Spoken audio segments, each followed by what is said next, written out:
সকল আগামী জনতার শিক্ষক সকল মুখ দেখতে পাচ্ছে।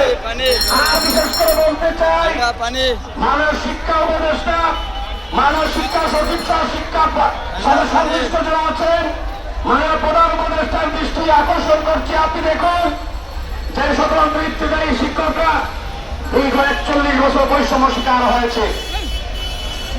আমরা বিশ্বাস করেছিলাম বিগত সরকারের সময় আমাদেরকে শুধু আশ্বস্তই করেছে আর আশার আলো দেখিয়েছে।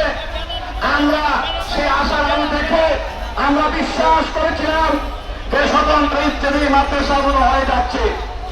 এই হতে হতে আজকে 41টি বছর। তাই অতীতের সমস্ত দুঃখ গ্লানি ভুলে যাব। আমরা বিশ্বাস করেছিলাম যে বর্তমান যে 5ই আগস্ট ছাত্র জনতার গণঅভ্যুত্থানের মাধ্যমে যে বিপ্লব এসেছে, যে স্বাধীনতা আমরা পেয়েছি, যে অন্তর্বর্তী সরকার পেয়েছি, তার মাধ্যমে আমরা হয়তো এই দীর্ঘ 40 বছরের যে শিক্ষক বৈষম্যের শিকার আমরা এখান থেকে পরিত্রাণ পাবো। সেটা আমাদের বুক ভরা ভালোবাসা ছিল, বুক ভরা আশা ছিল। সেই 28শে জানুয়ারির কথা যদি আমরা মনে করি, সরকার আমাদেরকে কি করেছে।